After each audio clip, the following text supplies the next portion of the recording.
Bismillahirrahmanirrahim. Assalamualaikum warahmatullahi wabarakatuh. Waalaikumsalam warahmatullahi wabarakatuh. Bapak Ibu, pasien dan pengunjung Rumah Sakit PKU Muhammadiyah Yogyakarta, alhamdulillahirrahmanirrahim, pada sore hari ini kita masih bisa bertemu untuk kemudian bisa mengikuti obrolan sehat jelang berbuka puasa. Nah, pada sore hari ini kita akan membahas mengenai tentang pemeriksaan saliva. Nah, telah hadir di tengah-tengah kita Dr. Ludang Pradipta Rizky, ahli mikrobiologi. Bapak Ibu, seperti kita ketahui bahwa pandemi ini sepertinya belum akan berakhir gitu, ya. Jadi trennya terlihat juga naik turun ya, bahkan kita harap-harap cemas nih dok menjelang Lebaran. Jadi meskipun dari pemerintah dilarang mudik, tapi kita pasti nanti akan mendapati beberapa pemudik-pemudik yang mungkin lewat jalur tikus dan sebagainya. Nah, pada sore hari ini kita akan membahas berkaitan dengan pemeriksaan apa yang bisa kita lakukan untuk mendeteksi adanya COVID dan sebagainya. Mengingat kita juga sekarang telah muncul varian baru, gitu. Nah, ini nanti akan dibahas lebih dalam oleh Dr. Ludang. Beliau ini ahli mikrobiologi. Jadi kalau orang lain itu istilahnya menghindari virus, kalau panjenengan malah mendekati virus ya. Karena untuk dipelajari kemudian dilihat mutasi dan sebagainya. Nah, bagaimana dok pendapat panjenengan terkait dengan situasi dan kondisi pada saat ini yang mungkin terlebih lagi di bulan Ramadan, yang mungkin banyak dari kita yang ya jelas kalau Ramadan kan pasti imunnya akan turun dan sebagainya. Nah, bagaimana menurut panjenengan terkait dengan pandemi ya pada saat ini dok? Terima kasih Mbak Nunung. Assalamualaikum warahmatullahi wabarakatuh. Bapak Ibu yang saya hormati dimanapun Bapak Ibu berada, mendengarkan ataupun menyaksikan kegiatan ini, alhamdulillah Mbak Nunung, kita sudah melewati separuh dari ibadah puasa Ramadan ini. Hari ini kita menyelesaikan hari ke-16. Artinya kita masih diberi rahmat Allah SWT untuk tetap sehat, bisa berkumpul pada kesempatan yang berbahagia ini. Dan tadi seperti yang Mbak Nunung sampaikan, bahwasanya Bapak Ibu semua mungkin sudah memahami, pasti tahu lah ya, karena kita itu sedang berhadapan atau kita sedang istilahnya di masa pandemi ya, menghadapi yang namanya pandemi ya. Kita berhadapan dengan pandemi dan itu suatu cobaan yang harus kita terima, dan bagaimanapun belum ada gambaran dan belum ada satupun orang yang bisa memastikan di dunia ini ya kapan berakhirnya pandemi ini ya. Jadi kalau dikatakan pandemi tentu bukan hanya terjadi di level RT RW, tidak hanya di kabupaten kota, tidak hanya di Indonesia, tetapi di dunia. Nah, ini perlu kerjasama yang luar biasa. Seluruh penduduk di bumi ini ya, itu menjadi istilahnya penting peranannya untuk mengendalikan pandemi ini. Tanggung jawabnya itu tidak hanya di tingkat negara atau di tingkat kabupaten, tetapi semuanya, termasuk yang saat ini kita sedang rasakan 7 minggu terakhir ini ya. WHO sudah melaporkan angka kenaikannya itu super cepat ya, kenaikan kasus cepat ya. Grafiknya pun sudah tidak lagi merangkak seperti hanya membuat kurva, tetapi betul-betul eksponensial. Eksponensial itu grafiknya sudah logaritmik, sudah naik langsung menuju ke puncak ya. Dan itu terjadi di beberapa tempat ya. Walaupun kita syukuri untuk Indonesia maupun Jogja masih di sekitaran angka-angka 5.000, 4.000 kasus untuk Indonesia, kasus baru. Dan di DIY sendiri kurang lebih di bawah 200, tapi masih 3 digit ya. Ya, tapi masih tinggi ya, ya, artinya belum ada tren yang signifikan dan konsisten dalam waktu 2 minggu itu. Penurunannya itu ajek ya, penurunannya ajek. Jadi tidak hanya terus di atas 100, itu juga bukan hal yang baik, tetapi bertahap tapi ajak ya, misalnya turun jadi 10, turun 20, tapi tidak pernah naik atau tidak pernah tiba-tiba melonjak seperti itu. Jadi ini masih belum berakhir, sepertinya seperti itu. Ya, jadi untuk kita semua memang tidak boleh kemudian istilahnya harus memperketat protokol kesehatan. Betul, mengingat ya mungkin ada beberapa yang sudah divaksin bahkan sudah dua kali vaksin ya dok ya. Tetapi terus merasa wah aku sudah divaksin nih, padahal mungkin tetap kita juga harus memperketat protokol kesehatan kita. Kita dok tetap gerakan 5M dan sebagainya tetap protokol harus kesehatan kemudian ditingkatkan. Betul sekali. Jadi memang kita bersyukur alhamdulillah negara kita termasuk negara yang sudah mendapatkan kesempatan untuk mendapatkan vaksin. Sedangkan vaksin ini kebutuhannya tidak hanya Indonesia, tidak hanya Jogja, tetapi dunia. Nah itu rebutan, di dunia itu sekarang lagi rebutan yang namanya vaksin. Tapi kita bersyukur alhamdulillah bagi Bapak Ibu yang sudah divaksin untuk 2 kali dosis tuntas, disyukuri. Bagi Bapak Ibu yang belum mendapatkan kesempatan karena bukan sebagai prioritas, juga harus tetap menjalankan protokol kesehatan, apalagi bagi Bapak Ibu yang sudah divaksin. Karena yang kita amati belakangan ini 1-2 minggu ini, euforia vaksinnya ini ya. Euforia vaksin itu artinya seolah-olah kalau sudah divaksin tidak menggunakan protokol kesehatan. Artinya dia tidak lagi menggunakan masker, dia tidak lagi rajin cuci tangan, dia tidak lagi perlu menjaga jarak, toh kita sama-sama sudah divaksin. Nah ini euforia, kelengahan inilah yang menyebabkan kita nanti takutnya khawatiran kita itu akan menjadi kasusnya meningkat lagi. Ini belajar dari India, Pak. Jadi di negara India ini saat ini kasusnya sedang tinggi sekali dikarenakan ada kebijakan-kebijakan pemerintah yang melonggarkan protokol kesehatan. Di sisi lain masyarakatnya sudah mulai lengah, sudah mulai tidak lagi patuh. Dan itu tadi mungkin sudah merasa divaksin ya sebagian bebas ya, padahal vaksinasi sendiri itu bukan mencegah penularan. Sekali lagi saya sampaikan, bukan mencegah penularan, artinya apa? Virusnya, kalau saya menjadikan posisi saya sebagai virus, saya berusaha berkomunikasi dengan virus, maka saya bisa bertanya dengan virus, apakah Anda virus bisa membedakan orang yang divaksin atau tidak? Jawaban virus tidak. Artinya apa? Virus itu tidak bisa memilah-milah, oh ini sudah divaksin maka dia tidak akan masuk ke tubuh dia. Tidak. Semuanya pukul rata. Siapa yang lengah, yang tidak taat protokol kesehatan, tidak menjaga pencegahan infeksinya, itu akan masuk virus itu selama masih kondisi seperti ini. Artinya sekali lagi kita tekankan vaksinasi itu tujuannya adalah supaya kalau kita terpapar pun itu tidak sampai jatuh sakit yang lebih buruk ya. Tidak sampai harus ke rumah sakit, tidak harus membutuhkan oksigen ya, yang mana itu menjadi kebutuhan yang luar biasa saat ini. Nikmat Allah yang kita betul-betul rasakan saat ini itu sedang menjadi hal yang langka di India. Karena di negara tersebut sedang pabrik oksigen, sampai betul-betul yang namanya oksigen itu krisis di sana. Jadi ada beberapa laporan di sana yang kita cermati, pasien itu menunggu pemeriksaan, menunggu oksigen itu 6 jam. Padahal saturasinya sudah turun sekali, di bawah 80. Setibanya jatah dia dapat oksigen, nggak nyampe 5 menit dia meninggal. Artinya ini memang problem yang luar biasa. Dan sekali lagi kuncinya itu di masyarakat, bukan di rumah sakit, tapi justru di masyarakat. Garda depannya itu bukan rumah sakit, bukan nakes, tapi garda depannya adalah masyarakat. Masyarakat sendiri yang harus kemudian taat, harus sadar, taat ya. Nah ini Muhammadiyah saya rasa sudah cukup continue ya, terus menerus menyampaikan dari level pusat sampai ke ranting, mengingatkan selalu. Dan saya amati juga beberapa khotbah-khotbah yang ada di selama ibadah Ramadan ini juga menekankan aspek protokol kesehatan.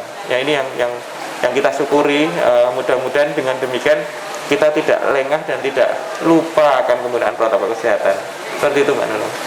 Apalagi di bulan Ramadan ini pasti ada saja yang membuat kita harus berkumpul, misalnya sholat jamaah, kadang-kadang berbuka puasa juga masih dilakukan dan lain sebagainya. Betul. Terkait dengan munculnya varian baru dok, itu seperti apa? Mungkin masyarakat banyak yang bertanya-tanya tuh jangan-jangan virusnya ya apa yang sekarang itu berbeda dengan virusnya yang lalu. Nah, terus kemudian seberapa perlukah untuk kemudian kita itu memeriksakan diri kita supaya lebih aware lah terhadap diri kita. Jadi yang pertanyaan yang seringkali kita dapatkan atau seringkali muncul di masyarakat adalah varian itu apa, mutasi itu apa, terus apakah virus yang saat ini berbeda dengan yang pertama kali ditemukan di Wuhan. Nah, sebenarnya virusnya sendiri masih yang namanya SARS-CoV-2 ya, artinya virusnya itu nggak berubah, spesiesnya, strainnya tidak berubah. Hanya saja mungkin terjadi mutasi itu ada perubahan pada materi genetiknya, pada bagian dari virus itu sendiri. Artinya kalau misalnya nama saya Ludang, Anda pernah ketemu saya mungkin dari rambut sampai kaki seperti ini. Nah, suatu ketika ketemu saya dalam kondisi rambut saya gondrong. Oh, berarti itu hanya perubahan penampilannya. Nah, tetapi kadang perubahan penampilan ini juga membuat wataknya berubah. Nah, watak virus ini sejauh ini disinyalir varian-varian baru ini mempunyai daya penularan yang lebih tinggi. Artinya apa? Kalau misalnya kemarin-kemarin mungkin untuk menularkan dari satu orang ke orang lain hanya butuh 2 atau 3 kali atau 3 orang, bisa jadi dalam waktu yang singkat itu bisa menularkan banyak orang. Kalau orang-orang yang tadi membawa varian virus itu tadi betul-betul sangat istilahnya berkerumun atau bergerombol. Nah, ini yang perlu kita perhatikan. Makanya sekali lagi pencegahan itu menjadi penting.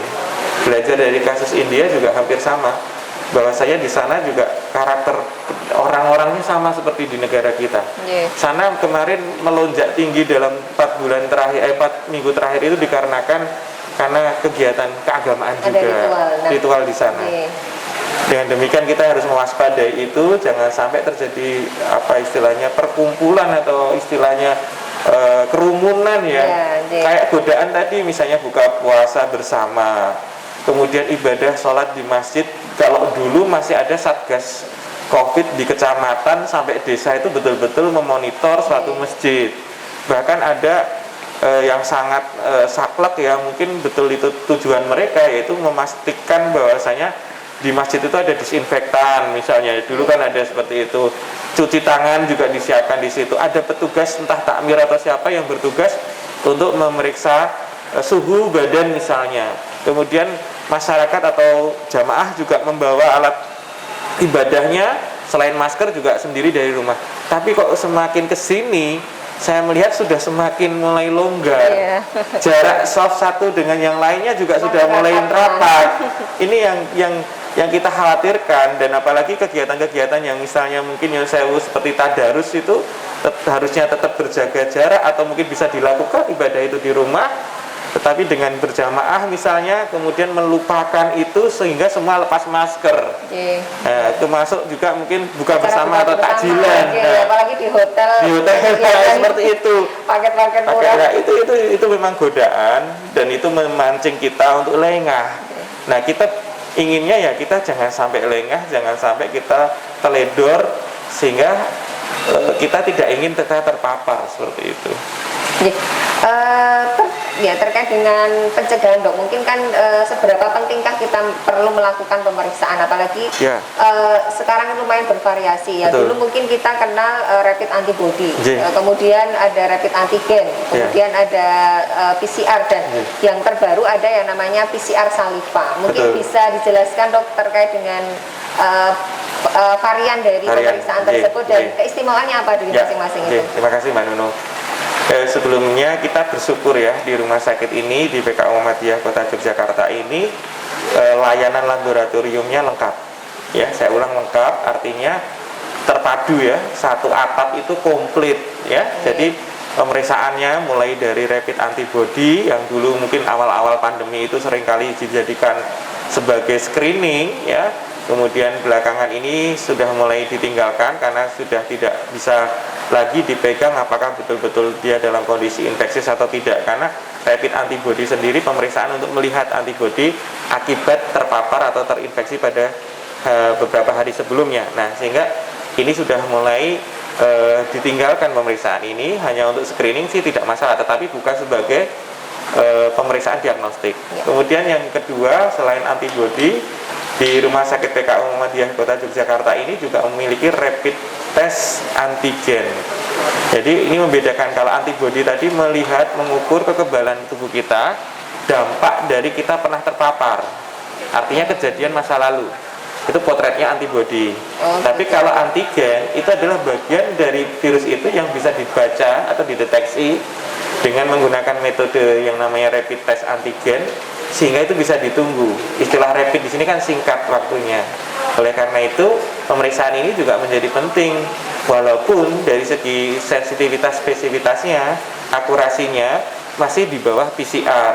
Nah, sedangkan pemeriksaan jenis yang ketiga adalah PCR, ya, real time PCR itu kita juga punya, dan rumah sakit ini tidak perlu merujuk ke tempat yang lain, dikerjakan sendiri di rumah sakit ini, di lab sini, semuanya bisa dikerjakan di sini, samplingnya pun juga di sini, hasilnya pun juga bisa dikerjakan dalam waktu kurang dari 1 hari atau kurang lebih 24 jam, dan tidak terus kemudian dikerjakan di tempat lain, tidak, karena kita punya alatnya di sini, dan ini yang menjadi unggulan, bahwasanya kita siap untuk melakukan itu. PCR bisa dilakukan di sini.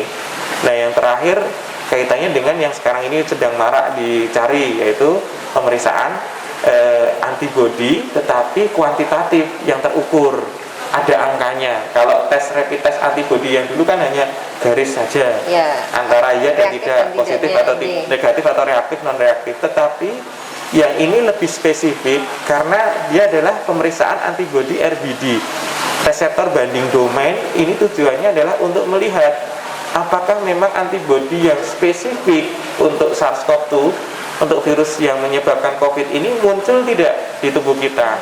Nah, ini biasanya ditujukan untuk beberapa teman-teman atau penyintas yang dulu pernah terpapar, kemudian ingin mendonorkan plasmanya untuk membantu di antara kita, ya, bentuk solidaritas, ya.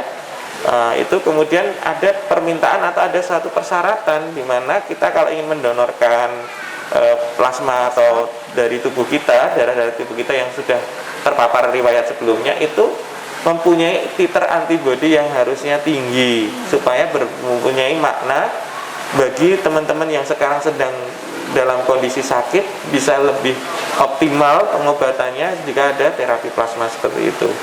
Nah, kita juga punya di rumah sakit ini, alatnya pun juga dikerjakan sendiri di sini.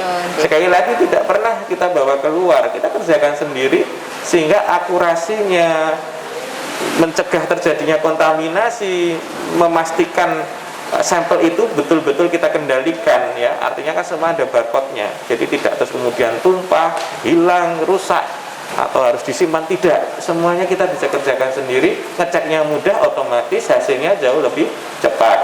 Itu yang menjadi keunggulan di rumah sakit ini, karena semua kita kerjakan dalam satu atap. Ini fasilitas yang luar biasa yang kita miliki di Rumah Sakit PKU Muhammadiyah Yogyakarta ini. Sama satu lagi yang belum disinggung terkait dengan saliva. Ini betul, ini memang ini menarik, dokter, karena tidak perlu kemudian perlu disuap, tapi bisa cukup dengan saliva. Satu hal yang mungkin Bapak Ibu bisa sampaikan, ini mungkin ini kali pertama di Jogja.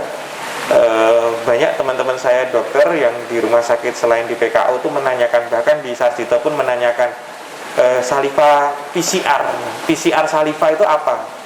Jadi kita menggunakan metodenya PCR, Mbak Nunung, tetap mesinnya PCR, ada di lab kita. Tetapi yang unik adalah, atau yang menarik adalah, kita tidak lagi diogrok-ogrok, ya, tidak perlu di swab dengan kapas lidi itu, kemudian di hidung maupun di tenggorok, itu tidak. Nah, terus kemudian yang diambil apanya? Kalau tidak ada perlakuan seperti itu, yang diambil cukup air liurnya, air ludahnya. Oh, jadi cukup dengan air liur. Cukup dengan air liur, kemudian ditampung, kemudian kita kerjakan dengan hasil pemeriksaan yang sama seperti PCR, karena mesinnya sama.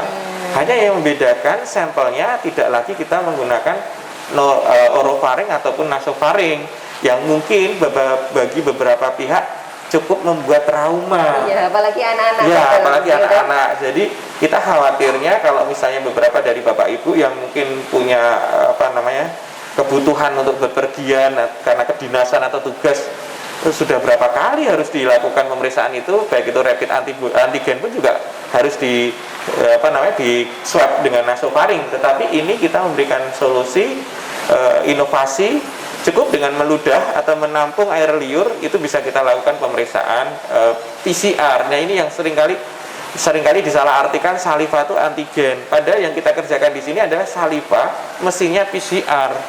Tetap dilaporkan, on record, terdata. Artinya terdeteksi positifnya itu terlaporkan. Karena kita berbasis molekuler, berbasis PCR. Nah, ini yang membedakan. Mungkin kalau Bapak Ibu lihat di media sosial dengan menampung air liur terus kemudian diteteskan, itu yang antigen, itu yang kita tidak gunakan. Tetapi kita tetap gunakan mesinnya PCR, sehingga akurasinya bisa mampu mendeteksi 2 gen juga, gen N, ada N1, N2 di mesin itu, di kit yang kita gunakan atau reagen yang kita gunakan, sehingga akurasinya sama seperti menggunakan sampel dari tenggorokan maupun dari hidung, seperti itu. Hanya ini jauh lebih nyaman. Walaupun kita tahu MUI sudah memfatwakan untuk pemeriksaan PCR yang kemudian ada intervensi entah itu menggunakan nasofaring, orofaring, itu tidak membatalkan puasa, tetapi kan kita mencari kenyamanannya.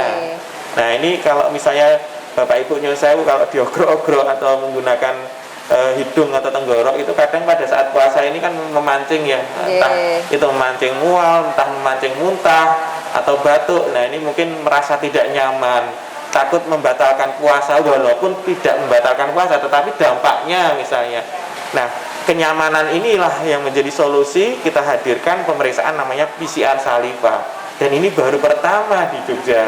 Kalau di Indonesia hanya ada 3 kalau nggak salah, Malang, Surabaya, dan Jogja ini. Nah, monggo pemeriksaan ini juga bisa dilakukan di rumah sakit ini ya, dan bisa lebih cepat hasilnya ya dibanding dengan menggunakan nasofaring, orofaring. Mengapa demikian? Karena ada salah satu proses yang bisa kita kerjakan secara cepat ya. Yang pertama, yang kedua adalah kita tidak perlu menunggu tim yang untuk swabber itu ya. Nah, itu kan tidak perlu. Yang ketiga, pasiennya sendiri yang nanti akan mengeluarkan air liurnya. Jadi tidak ada intervensi dari kita atau perlakuan khusus, tidak ada. Tinggal seperti Bapak Ibu meludah saja.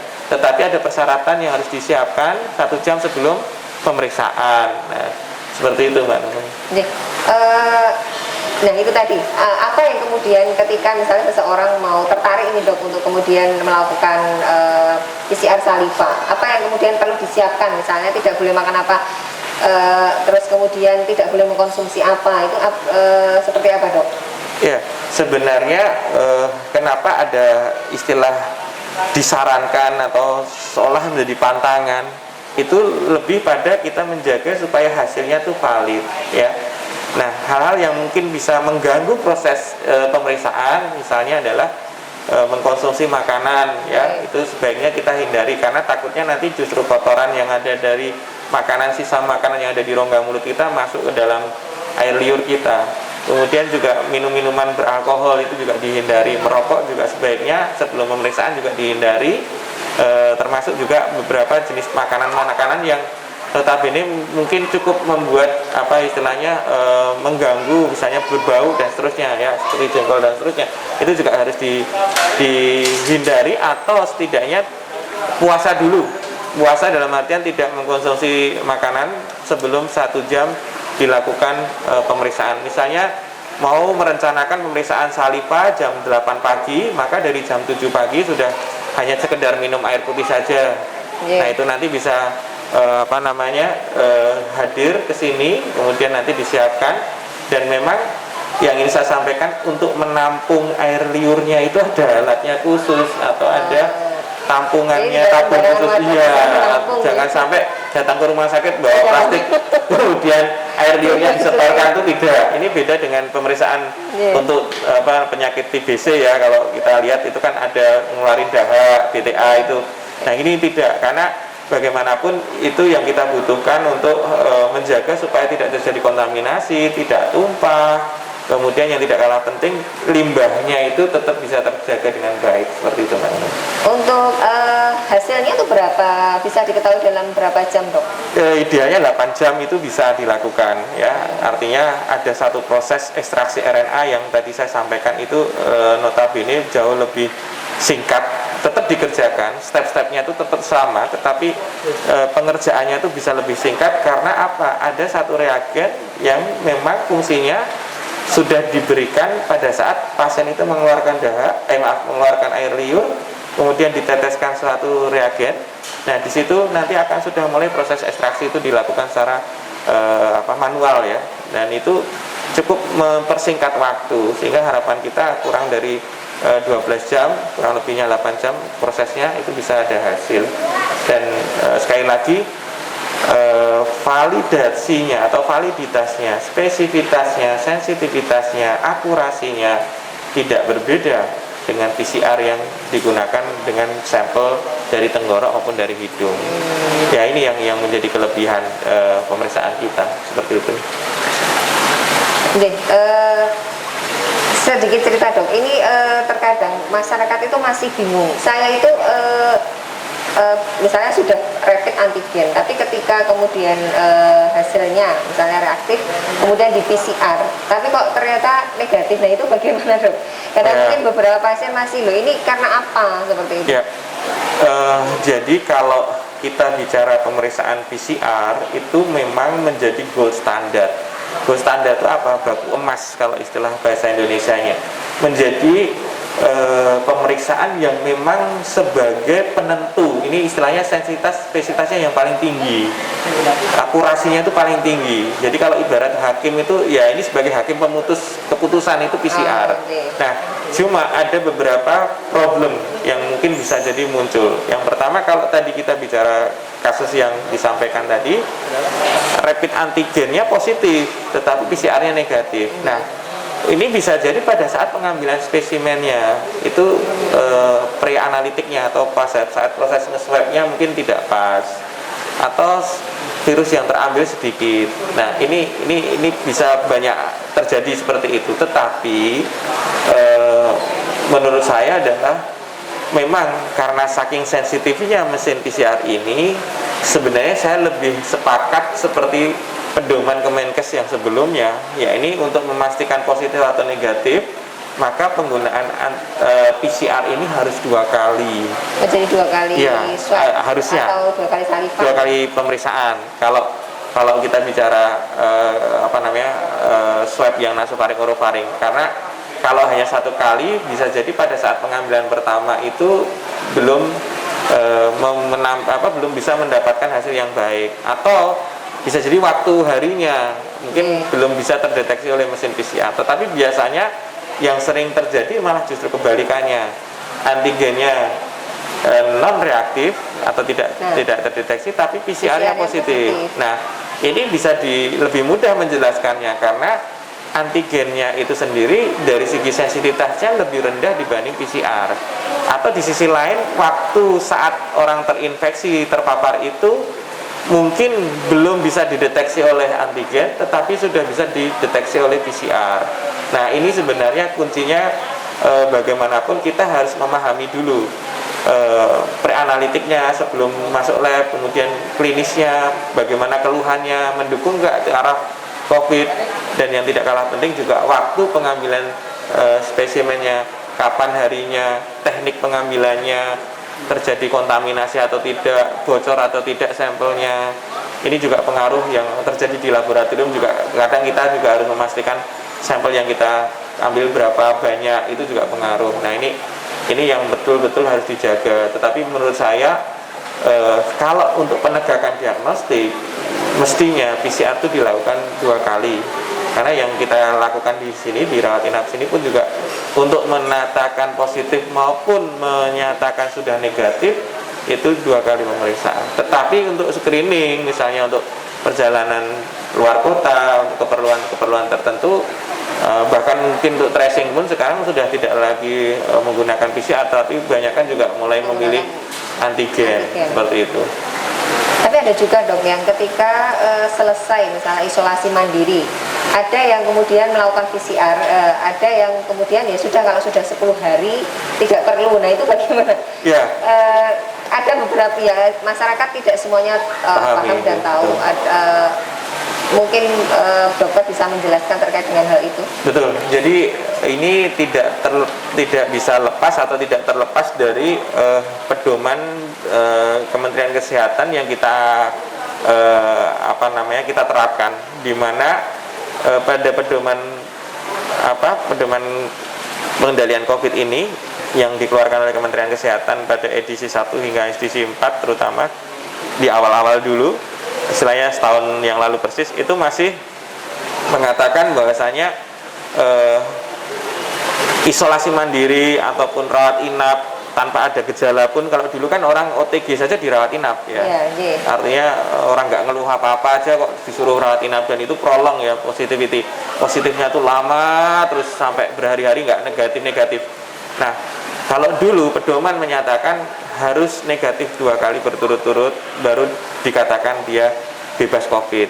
Tetapi untuk saat ini seiring dengan perkembangan yang ada, penelitian yang ada, maka dengan asumsi 10 hari, 14 hari masa inkubasinya itu sudah berakhir, dan selama dia taat untuk isolasi mandiri, artinya dia tidak kemana-mana, betul-betul isolasi mandiri, bukan kemudian dia pergi-pergi tetap bisa kemana-mana, itu kita yakini bahwasanya lebih dari 10 hari itu sudah masa inkubasinya sudah lewat, sehingga tidak ada suatu istilahnya tidak lagi direkomendasikan atau sebagai istilahnya tidak perlu wajib ya untuk PCR seperti itu. Tetapi kadang di masyarakat karena berdasarkan pedoman sebelumnya dulu-dulunya itu minta 2 kali harus negatif, kadang penerimaannya ini masih harus diperjelas lagi ke masyarakat. Tidak hanya masyarakat, mungkin di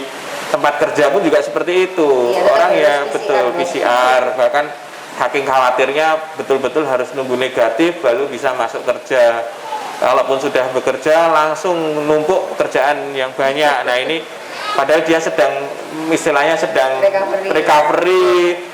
Belum lagi ya nyun sewu ada istilah long COVID, gejala-gejala yang masih juga muncul beberapa hari bahkan sampai 6 bulan itu masih dirasakan. Nah ini kadang terbebani hal-hal yang seperti itu. Dia saja penyintas ini saja kalau sudah terpapar saja rasanya juga tidak lagi nyaman kan, karena mungkin mohon maaf nyun sewu stigma masyarakat kan masih sangat tinggi, walaupun berangsur-angsur mulai sekarang sudah tetapi stigma yang mulai turun ini juga diiringi dengan rasa ketakutan yang juga turun. Ini yang kita khawatirkan, kalau sudah nggak takut lagi, sudah abai lagi, terus sudah takutnya sudah lepas masker, nah takutnya kasusnya naik lagi. Padahal sebenarnya siapapun di antara kita juga semuanya lelah. Saya akui ya, kita juga di tenaga medis, termasuk PKU Muhammadiyah ini termasuk gercep waktu itu ya. Sebelum kasus itu nyampe di Indonesia di bulan Februari, kita sudah menyiapkan barisan, istilahnya kita merapatkan, mempersiapkan apa yang terjadi, kemungkinan terburuk, termasuk kita menyiapkan ruangan isolasi khusus, termasuk kita juga menyiapkan peralatan pengobatan yang mumpuni, ventilator dan seterusnya. Dan di akhir tahun kita juga mengadakan atau menyiapkan pemeriksaan penegakan COVID, baik itu tadi ada 5 metode yang bisa kita kerjakan sendiri, dan itu terpadu di rumah sakit ini. Ini suatu hal yang luar biasa, kelengkapan yang ada di rumah sakit ini.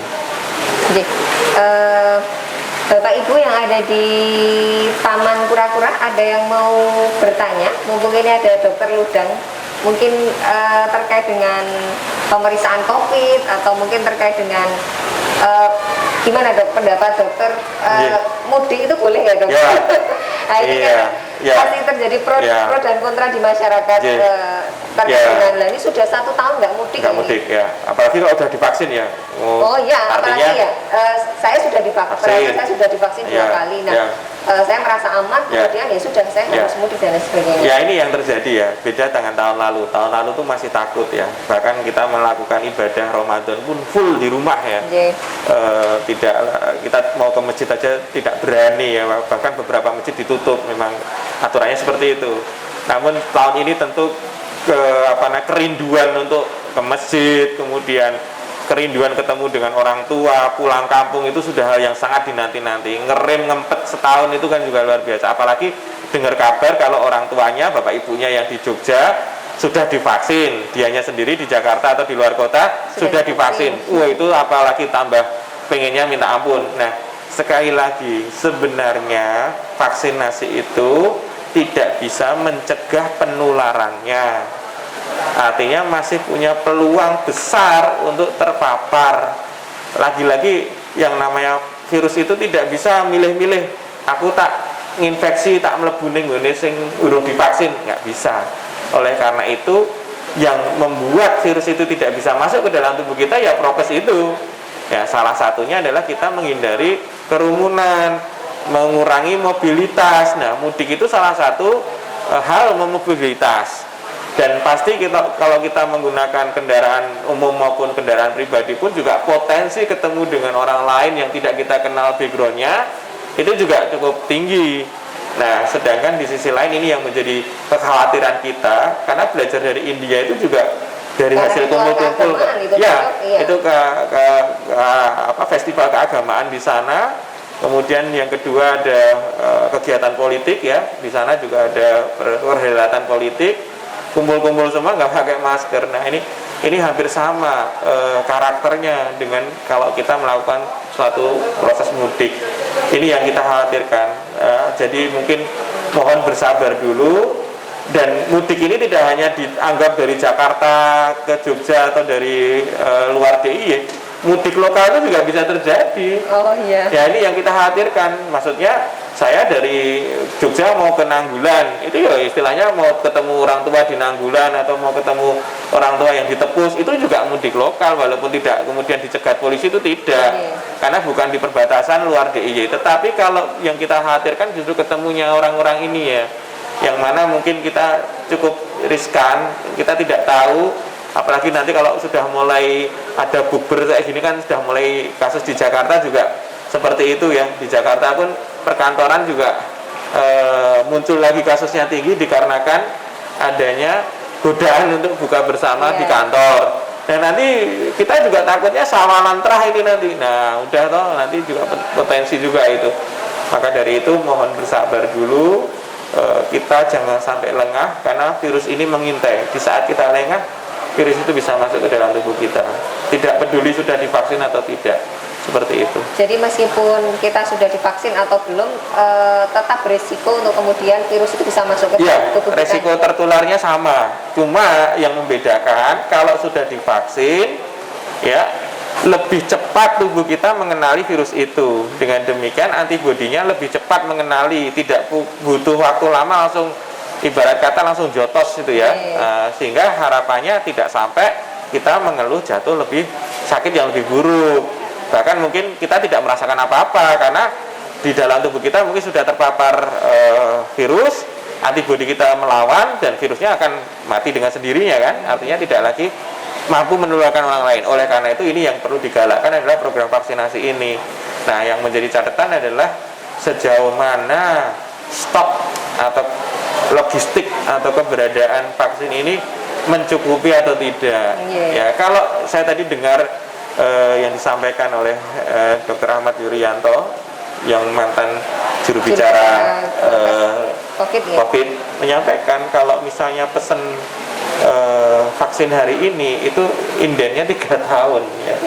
Nah ini maka dari itu sudah menjadi hal yang kita syukuri bagi Bapak Ibu yang sudah divaksin, dan kita juga berharap dan berdoa mudah-mudahan vaksin yang dibikin oleh para ahli yang ada di Indonesia ya, termasuk yang kemarin kontroversial itu terus akhirnya tidak dilanjutkan, sekarang tinggal yang namanya vaksin merah putih.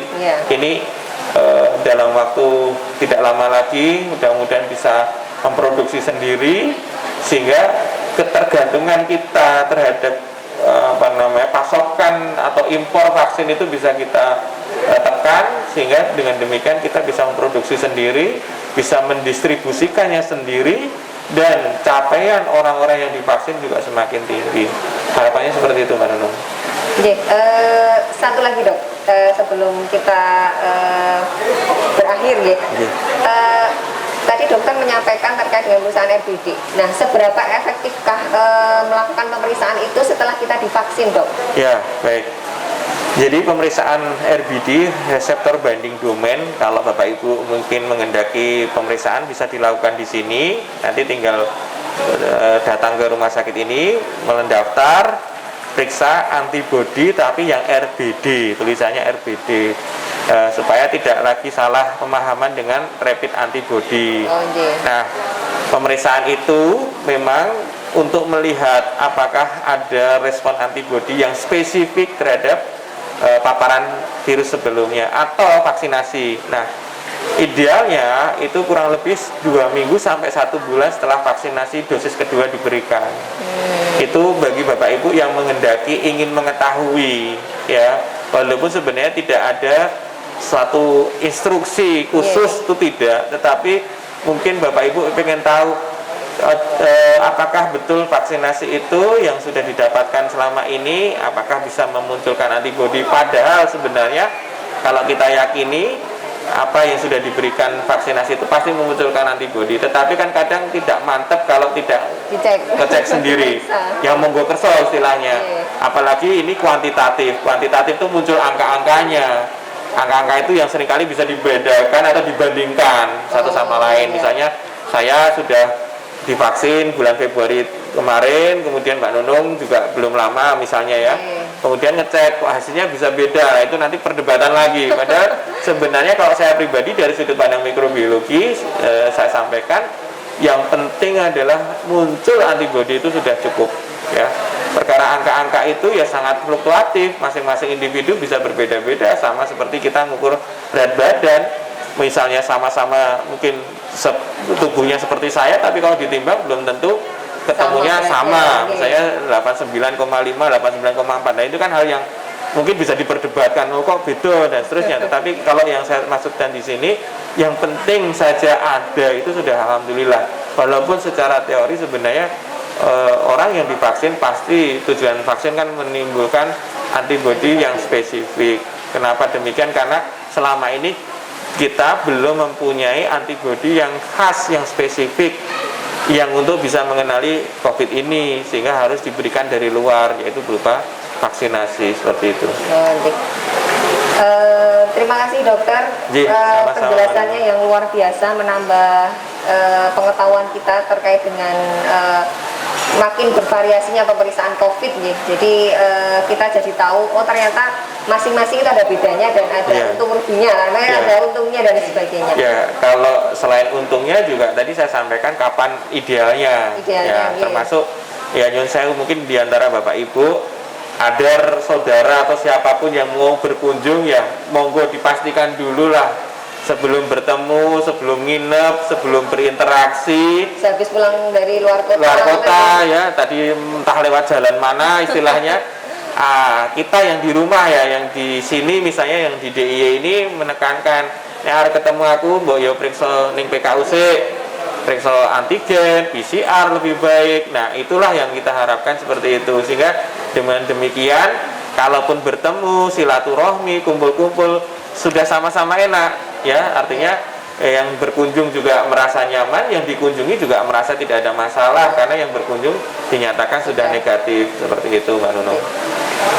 Terakhir dok, pesan untuk kemudian kita ya sebagai masyarakat supaya biar pandemi ini bisa segera usai, apa dok yang perlu tetap dilakukan dan harus komit ya dari masyarakat sendiri?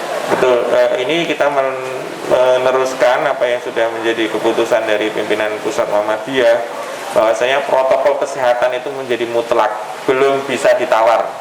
Artinya belum bisa ditawar untuk dilepas atau diindahkan, tetap harus digunakan, wajib mutlak. Itu yang pertama. Yang kedua, vaksinasi mohon jangan ditolak, tetapi kita justru bentuk ikhtiar kita. Dan yang ketiga adalah sering-seringlah atau mempunyai inisiatif sendiri ya. Kalau awal-awal dulu kan tracing itu seperti orang dikejar-kejar ya oleh puskesmas dan dinas ya. Tapi sekarang kembali lagi kesadaran sendiri.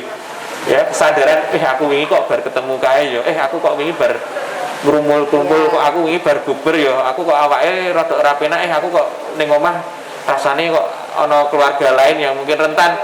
Monggo inisiatif untuk melakukan pemeriksaan apapun bentuknya tadi, termasuk yang sedang kita menjadikan unggulan yaitu pemeriksaan PCR ya. Saya ulang, PCR tetapi menggunakan air liur. Tentu ini hal yang nyaman di saat puasa. Jadi pemeriksaan saliva nyaman di saat puasa karena apa? Cukup dengan meludah, tidak ada intervensi, tidak ada hal-hal yang misalnya harus melukai atau membuat nyaman kita tidak nyaman. Oleh karena itu monggo bisa berkunjung ke rumah sakit ini karena tadi sudah saya sampaikan di awal bentuk pemeriksaan apa saja, kapan dilakukannya, hasilnya, jamnya dan seterusnya. Nanti untuk biayanya mungkin bisa menghubungi ke pendaftaran langsung ya. Yang jelas jangan sampai kita abai, itu prinsipnya. Dan sekali lagi bagi yang sudah pernah terpapar jangan memberi contoh untuk tidak menggunakan protokol kesehatan. Bagi siapapun yang sudah divaksin jangan memberi contoh tidak menggunakan protokol kesehatan bagi siapapun yang belum divaksin. Artinya ojo-ojo-ojoi orang sesuai protokol kesehatan bagi yang sudah kena maupun yang terpapar. Bagi yang sudah kena pun juga terjadi reinfeksi itu nyata. Ya mungkin dua kali kena COVID dalam kurun waktu yang kurang dari 3 bulan, walaupun sebenarnya itu juga sangat jarang, tetapi kasusnya itu memang ada reinfeksi ya. Nah ini yang menjadi catatan kita. Artinya apa? Siapapun yang sudah terpapar pun jangan mentang-mentang sudah vaksin, sudah terpapar, seolah-olah virus tidak lagi masuk ke dalam tubuh kita. Tetap kita lindungi siapapun orang terdekat kita, semua masyarakat di sini harus kita lindungi. Jangan sampai kasusnya terus aja ada, sehingga pandemi ini nggak selesai-selesai. Aktivitas hal yang lain juga mulai terhambat, yang mestinya sudah mulai berjalan lagi, tetapi terhambat atau tertunda. Hanya pandemi dikarenakan pandemi belum selesai. Seperti itu Mbak Nunung. Luar biasa sekali sore hari ini, banyak ilmu yang kita dapatkan ya. Terima kasih sekali Dokter Ludang yang Sami-sami, Mbak ini yang tadi sudah roadshow ya hari ini dari TVmu, kemudian membahas lagi-lagi virus dan sebagainya. Semoga menjadi amal soleh panjenengan Dok, berbagi ilmu dengan kita semua.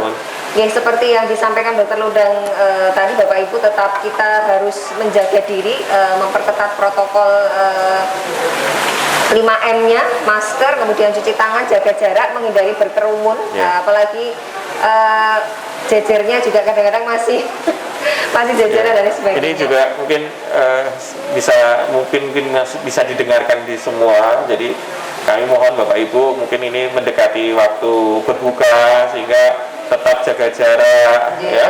Walaupun Bapak Ibu menikmati hidangan buka, tidak lagi berkerumun di rumah sakit ini. Kalau di meja atau di kursi yang Bapak Ibu tempati itu ada tanda untuk larangan untuk duduk, artinya adalah itu memang diminta untuk dikosongi supaya jarak satu dengan yang lainnya tidak berdekatan, sehingga harapannya tidak menimbulkan masalah baru. Walaupun saya memahami dalam waktu dekat lagi kan kita tinggal berapa menit lagi kita akan berbuka, tetapi tolong betul walaupun ini di lingkungan rumah sakit tetap menjaga protokol kesehatan seperti itu.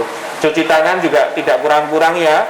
Rumah sakit ini di semua sudut itu ada wastafelnya, ada antiseptiknya, sehingga saya rasa tidak ada masalah untuk kebutuhan untuk cuci tangan, disinfektan maupun antiseptiknya. Tinggal mohon kesadaran Bapak Ibu untuk tetap menghindari kerumunan, menjaga jarak satu sama lain, terutama ini menjelang kita takjil atau berbuka. Terima kasih sekali Dokter. Bapak Ibu, baik yang ada di Taman Kura-Kura maupun Bapak Ibu sahabat sehat PKO yang menyimak melalui akun YouTube PKO Muhammadiyah Yogyakarta. Acara obrolan sehat pada sore hari ini telah usai. Kami mengucapkan selamat berbuka puasa. Terima kasih sekali lagi kami ucapkan kepada Dokter Ludang atas ilmunya yang luar biasa telah bersedia berbagi pada sore hari ini. Baiklah, marilah kita tutup acara obrolan sihat pada sore hari ini dengan membaca hamdalah. Alhamdulillahirrahmanirrahim. Sekian dari saya. Wabillahi taufiq wal hidayah. Wassalamualaikum warahmatullahi wabarakatuh. Waalaikumsalam.